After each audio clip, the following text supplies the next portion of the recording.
बिस्मिल्लाहिर्रहमानिर्रहीम। अस्सलाम वालेकुम जी। तो हमने 9th क्लास की मैथ का एक सेशन स्टार्ट किया हुआ है। आज हमारा दूसरा लेक्चर है। उसमें हम एक्सरसाइज नंबर 1 की कल हमने 3 क्वेश्चन किए थे और 3 क्वेश्चन हमारे पास उसके रहते हैं। तो आज हम इंशाल्लाह उन 3 क्वेश्चन को कवर करेंगे। तो उन 3 क्वेश्चन को कवर करने से पहले जो आपका क्वेश्चन नंबर 4 और 5 है उसमें ये प्रॉपर्टीज इस्तेमाल हो रही हैं। तो उन क्वेश्चन को करने से पहले हम इन प्रॉपर्टीज को देख लेते हैं। जो सबसे पहले प्रॉपर्टी है रियल नंबर की, वो है क्लोजर प्रॉपर्टी। अब हम इन प्रॉपर्टीज को दो तरफ से देखेंगे, इस मतलब एडिशन के हिसाब से भी और मल्टीप्लिकेशन के हिसाब से भी, ज़रब के हिसाब से भी और जमा के हिसाब से भी। सो अगर आप दो नंबर को जमा करते हैं, क्लोजर प्रॉपर्टी हम देखते हैं। पहली प्रॉपर्टी जो है, अगर आप दो नंबर को जमा करते हैं और वो दो नंबर फॉर एग्जाम्पल हमारे पास है एक 2 है और एक हमारे पास है 3, जब आप इनको जमा करेंगे तो जो इनका आंसर आएगा वो आंसर भी क्या होगा। अब इसका आंसर क्या आएगा? 5। और 5 क्या है? 5 रियल नंबर है। ठीक है।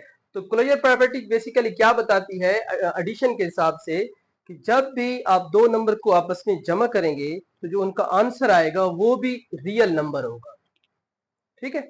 अब इसी तरह से जब आप दो नंबर को मल्टीप्लाई करेंगे, जो उनका आंसर आएगा वो क्या होगा? रियल नंबर होगा। जिस तरह से हमारे पास है 2 मल्टीप्लाई बाई 3, तो 2 मल्टीप्लाई 3 क्या आएगा? 6। तो 6 बिलोंग टू रियल नंबर। ठीक है। पहली प्रॉपर्टी हो गई। दूसरी प्रॉपर्टी है कोमोटेटिव प्रॉपर्टी। अब जो कोमोटेटिव प्रॉपर्टी है, इसमें हम क्या करेंगे, हम दो नंबर्स को जमा करेंगे और फिर हम उनके दरमियान मवाजना करेंगे। हम देखेंगे क्या वो नंबर आपस में इक्वल हैं या नहीं है। जिस तरह से फॉर एग्जांपल आप जमा कर रहे हैं 2 और 3 को। अब 2 और 3 को अगर आप जमा करें तो आंसर क्या आएगा? 5। इसमें क्या है, पहले 2 लिखा है आपने, फिर आपने 3 लिखा है। अच्छा, अगर आप इस तरह से लिखते हैं, पहले 3 लिखते हैं और फिर 2 लिखते हैं, फिर भी आंसर क्या आएगा? फिर भी 5 आएगा। ठीक है। तो कम्यूटेटिव प्रॉपर्टी क्या कहती है with respect to the addition, कि अगर आप दो नंबर्स को जमा करेंगे आपस में, तो जमा करने के बाद फॉर एग्जांपल आप पहले 2 को लिखें फिर 3 को लिखें, या पहले 3 को लिखें और फिर 2 को लिखें, तो दोनों तरह से इसका आंसर क्या आएगा? सेम आएगा। फिर सेम इसी तरह से मल्टीप्लाई के लिए भी यही है कि अगर आप दो नंबर्स को मल्टीप्लाई करें आपस में, 2 और 3 को मल्टीप्लाई करेंगे तो 6 आएगा, या 3 और 2 को आप मल्टीप्लाई करेंगे तो भी क्या आएगा? 6 आएगा। और ये जो जवाब आएगा हमारे पास, ये बिलोंग करेगा रियल नंबर से। जी। तो कम्यूटेटिव प्रॉपर्टी के बाद एसोसिएटिव प्रॉपर्टी है। एसोसिएटिव प्रॉपर्टी में हम 3 नंबर के दरमियान देखते हैं। जिस तरह से यहाँ पे लिखा हुआ है कि अगर आप जमा कर रहे हैं 3 नंबर को, तो जैसे आप जानते हैं कि छोटी ब्रैकेट अगर कहीं पे लगी हो तो उसको हम पहले करते हैं जमा। अब इसको हम पहले जमा करेंगे बी और सी को, और उसका जो जवाब आएगा उसको हम जमा करेंगे ए के अंदर। फॉर एग्जाम्पल हमारे पास A2 है और ये 3 है और ये 4 है। अब इनको जमा करें, 7 और ये 2 9, और इनको जमा करेंगे अगर आप 2 + 3 + 4, तो ये कितना हो जाएगा? 5 + 4 9। अब ये जवाब भी इक्वल भी आ रहा है और जवाब बिलोंग टू करेगा रियल नंबर। ठीक है। सेम इसी तरह से मल्टीप्लाई के लिए भी ये। अब यहां पर जो है आइडेंटिटी जो नंबर होता है, आइडेंटिटी नंबर जो होता है वो होता है 0। ठीक है ना, एडिशन के लिहाज से, और 1 होता है मल्टीप्लाई के लिहाज से। अब बेसिकली ये है क्या कि आप किसी भी नंबर के अंदर ऐसी क्या चीज जमा करें कि जवाब उसका वही नंबर आए।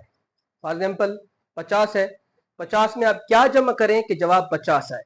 तो क्या जमा करेंगे? 50 में सिफर जमा करेंगे तो जवाब आपके पास 50 आएगा। ठीक है। सेम इसी तरह से कि 50 को आप किस के साथ मल्टीप्लाई करें कि आपके पास जवाब जो आए 50 आए। अब अगर आप 50 को 0 से मल्टीप्लाई करेंगे तो जवाब क्या हो जाएगा? 0। और अगर 50 को आप मल्टीप्लाई करते हैं 1 के साथ तो जवाब क्या आएगा, 50 आ जाएगा। ठीक है ना। तो आइडेंटिटी नंबर कौन सा है, विद रिस्पेक्ट टू एडिशन 0 और विद रिस्पेक्ट टू मल्टीप्लिकेशन 1। ठीक है। और उसके बाद हमारे पास है इनवर्स। अब जो इनवर्स वाली प्रॉपर्टी है वो बेसिकली क्या है कि किसी भी नंबर के अंदर विद रिस्पेक्ट टू एडिशन कि आप क्या जमा करें कि जवाब 0 आए। ठीक है। और क्या आप उसके साथ किसके साथ मल्टीप्लाई करें कि जवाब 1 आए, आइडेंटिटी नंबर आए। ठीक है ना। आइडेंटिटी नंबर 0, तो एक नंबर में आप क्या जमा करेंगे, उसका इनवर्स माइनस जमा करेंगे। फॉर एग्जाम्पल 50 माइनस 50 जवाब 0। और मल्टीप्लाई में आप क्या करेंगे, आप उसका उलट जमा उलट के साथ मल्टीप्लाई करेंगे, अपोजिट के साथ, रेसिप्रोकल के साथ। a multiply by 1 over a या 1 over a multiply by a, तो आंसर क्या आ जाएगा, 1। ठीक है। तो ये एक गो थ्रू किया हमने कुछ प्रॉपर्टीज के साथ। इसके बाद हम प्रॉपर्टीज देखते हैं, इसकी इक्वल में जो प्रॉपर्टीज हैं उनको हम डिस्कस करते हैं।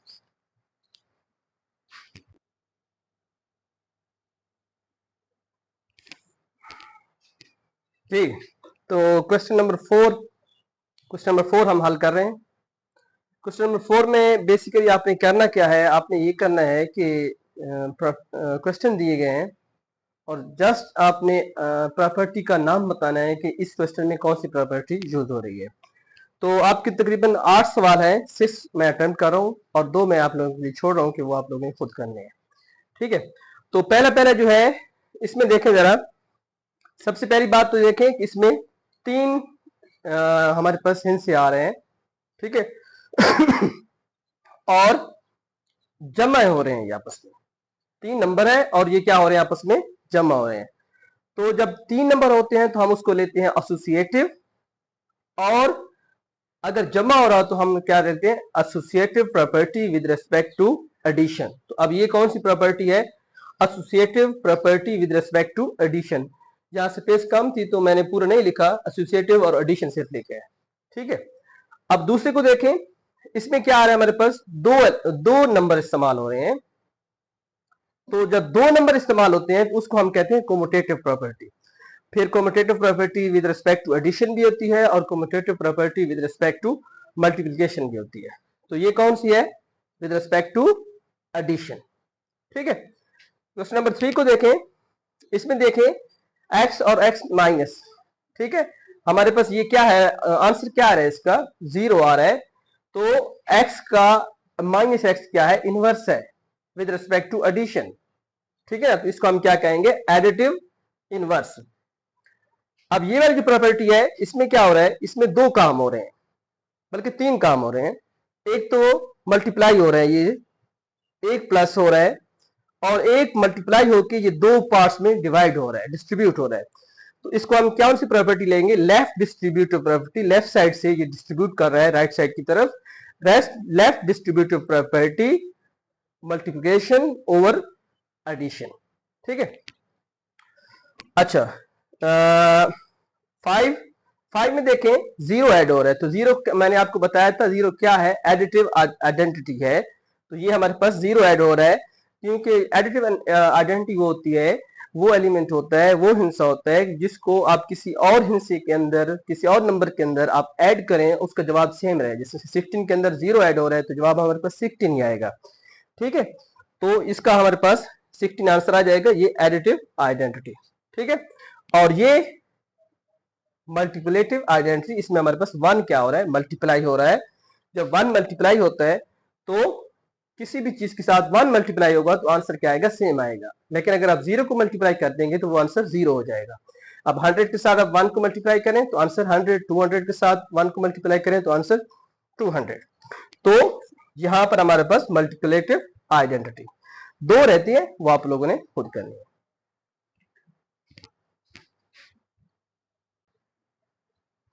जी। तो क्वेश्चन नंबर 5, क्वेश्चन नंबर 5 में हमारे पास जो पहला क्वेश्चन है, जो उसका पहला पार्ट है, बेसिकली इसमें हम इनइक्वालिटीज देख रहे हैं। इनइक्वालिटीज जिस तरह से मतलब ग्रेटर है या स्मॉलर है, इस तरह के जो साइंस होते हैं, इक्वल वाला साइन नहीं होता, तो ये इक्वेशन जो होती है इन्हें हम इनइक्वालिटीज में लेते हैं। तो इसकी ये साइड देखें, -3 is less then -1 implies 0 is less then 2। तो बेसिकली इसमें हो क्या रहा है, अब देखें इस साइड पे हमारे पास 0 आ रहा है, तो किस तरह से 0 आ रहा है कि यहाँ पर ये इसके अंदर 3 को प्लस कर रहा है, ठीक है, इस साइड के अंदर भी 3 को प्लस कर रहा है।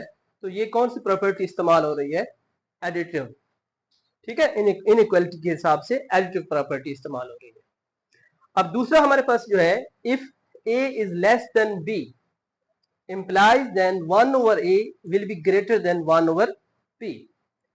अब हमारे पास a क्या है, लेस देन b है, a छोटा है और b क्या है, बड़ा है। लेकिन जब हम इसका रेसिप्रोकल ले लेंगे, उलट ले लेंगे, तो उलट जो होगा 1 ओवर a जो होगा वो क्या हो जाएगा, बड़ा हो जाएगा 1 ओवर b से, ठीक है। फॉर एग्जाम्पल हमारे पास ये यहाँ पर 2 है और यहाँ पर 3 है, और जब इसको हम रेसिप्रोकल लेंगे 1 ओवर 2 जो है वो क्या है, 1 ओवर 3 से बड़ा है, ठीक है। तो ये हमारे पास रेसिप्रोकल की प्रॉपर्टी इस्तेमाल होगी यहाँ पर। अच्छा, तीसरा क्वेश्चन है, उसमें क्या है, if a is less than b then a plus b also less than होगा b प्लस c। यहाँ पर जी, यहाँ पर हमारे मिस्टेक हो गई है। ए और बी तो हमें गिवन है, उनमें हमने कौन सा नंबर जमा करना है, सी। यहाँ पे मुझसे मिस प्रिंट हो गया है, ठीक है, C. So if A is less than B then A plus C will be less than B plus C. अब देखें हम क्या करें, ए और बी दो नंबर है, फॉर एग्जाम्पल ये 2 है और ये 3 है, और इनमें हम एक तीसरा नंबर ऐड कर रहे हैं, जो फॉर एग्जाम्पल हम 5 ऐड कर रहे हैं, 5 हम इधर भी ऐड करेंगे और 5 हम इधर भी ऐड करेंगे, तो आंसर क्या आएगा, 7 और 8। तो अगर हम नंबर भी जमा कर देंगे फिर भी ये साइड क्या होगी, बड़ी रहेगी, और ये साइड क्या रहेगी, छोटी रहेगी। तो ये भी हमारे पास एडिटिव प्रॉपर्टी है विद रिस्पेक्ट टू इनइक्वालिटी। जी, क्वेश्चन नंबर 5 में रिमेनिंग 3 पार्ट्स हम करते हैं, वहाँ पे मिक्स हो रहा था। अब इसमें देखें, इसमें स्टेटमेंट ये है कि a और b दो नंबर है और उनके साथ हम एक नंबर के साथ मल्टीप्लाई कर रहे हैं c के साथ, और c क्या है, ग्रेटर देन 0 है, पॉजिटिव नंबर है, ठीक है। तो जब इनको आप मल्टीप्लाई करेंगे, फॉर एग्जांपल आप a को 2 ले रहे हैं और 3 को जो आप b को 3 ले रहे हैं, जब मल्टीप्लाई करेंगे 5 के साथ, तो ये स्टेटमेंट बनेगी 10 इज लेस देन 15, ठीक है। तो ये स्टेटमेंट ट्रू है। a क्या होगा, इससे हम क्या कंक्लूड करेंगे कि a की वैल्यू हम जो लेंगे वो लेस देन b होगी, ठीक है। और ये प्रॉपर्टी कौन सी है, मल्टीप्लिकेटिव प्रॉपर्टी, ठीक है। अब दूसरा ये देखें, जो 5 है उसमें क्या आ रहा है, हम a और c को मल्टीप्लाई कर रहे हैं और b और c को, ठीक है। दो नंबर हैं a और b और उनको मल्टीप्लाई कर रहे हैं हम c के साथ, लेकिन c क्या होगा, नेगेटिव नंबर होगा। तो इस कंडीशन में इस स्टेटमेंट को ट्रू करने के लिए a को क्या होना चाहिए, ग्रेटर देन b होना चाहिए, ठीक है। जैसे देखें, हम यहाँ हमने a को 10 लिया है और b को 5 लिया है और -3 के साथ मल्टीप्लाई किया है, -3 जो है c की जगह पर आ रहा है, तो आंसर क्या आएगा, -30 इज लेस देन -15। तो आप जानते हैं माइनस में जो रकम जितनी बड़ी होती जाती है वो बेसिकली उसकी वैल्यू क्या हो जाती है, कम होती जाती है। जिस तरह से -30 जो है वो छोटा होगा -20 से, ठीक है। तो यहाँ पर -30 स्मॉलर देन -15, ठीक है। तो इसमें हमारे पास हम इस स्टेटमेंट को ट्रू करने के लिए a की वैल्यू को ज्यादा लेना पड़ेगा, ठीक है। और ये भी मल्टीप्लिकेटिव प्रॉपर्टी है। 6 है, इसमें क्या है, दो नंबर के दरमियान कंपैरिजन है। अब दो नंबर के दरमियान कंपैरिजन 3 तरह का हो सकता है, या तो दो नंबर वो आपस में इक्वल होंगे, या एक बड़ा होगा दूसरा छोटा होगा, या दूसरा बड़ा होगा पहला छोटा होगा।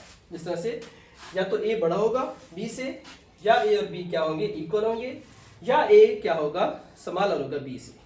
तो ऐसी प्रॉपर्टी को ट्राइकोटोमी प्रॉपर्टी कहते हैं, ठीक है। तो ट्राइकोटोमी प्रॉपर्टी में दो नंबर के दरमियान कंपैरिजन की ऑल पॉसिबल कैटेगरीज हम देखते हैं, ठीक है। इसके बाद क्वेश्चन नंबर 6 को हम अटेम्प्ट करते हैं। जी, क्वेश्चन नंबर 6 जो है, एक्सरसाइज 1 का जो क्वेश्चन नंबर 6 है, उसमें 3 क्वेश्चन हैं, एक क्वेश्चन मैं अटेम्प्ट कर रहा हूँ, ठीक है। बाकी सेम इसी तरह से आपने इस हिसाब से कर लेने हैं। हमने फाइंड क्या करना है, हमने फाइंड करना है 1/3 और 1/4 के दरमियान 2 रैशनल नंबर को फाइंड करना है, ठीक है। वैसे तो इनके दरमियान बहुत ज्यादा रैशनल नंबर है, लेकिन हमने 2 रैशनल नंबर को फाइंड करना है। तो उसका तरीका क्या है, सबसे पहला नंबर हम फाइंड करते हैं, हम इनको आपस में क्या करते हैं, जमा करते हैं। 1/3 प्लस 1/4, ठीक है। तो जो आंसर आएगा वो हमारे पास पहला नंबर आ जाएगा।